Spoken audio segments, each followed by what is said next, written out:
మా పిల్లల ఉద్యోగాలకు, మా సోదరుల రాజకీయ అవకాశాల కోసం ఇవాళ మేము 42% రిజర్వేషన్ ఇస్తామని మా ప్రజలు ఎన్నుకున్న శాసనసభలో ఇవాళ మేము తీర్మానం చేసినాం. మీకేం కష్టం వచ్చిందని నేను అడుగుతున్న మోడీ గారిని.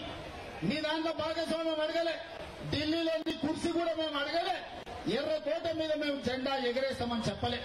మా దగ్గర మా బలైన వర్గాల లెక్క తేలింది, మా రిజర్వేషన్లు పెంచుకుంటాం, మాకు అనుమతి ఇవ్వండి మోడీ గారు మహాప్రభువు అని అక్కడి నుంచి తీర్మానం పంపించిన.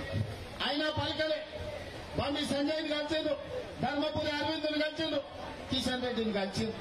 మా పిల్లలు విజ్ఞప్తి చేసిరు, మా సోదరులు పోయి డిమాండ్ చేసిండు. వాళ్ళు పలకలే, వాళ్ళు మళ్ళీ చూడలే.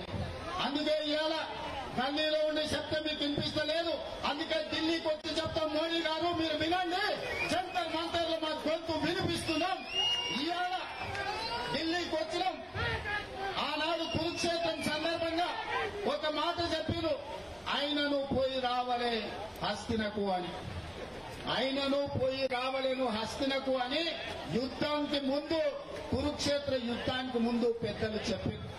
దాంట్లో భాగంగానే మా బలైన వర్గాల సోదరులతో కలిసి ఆయనను హస్తినకు వచ్చింది. ఈ రోజు ప్రధానమంత్రి గారు మీరు వినండి, మీరు మా గుండె సప్పుడు వినండి.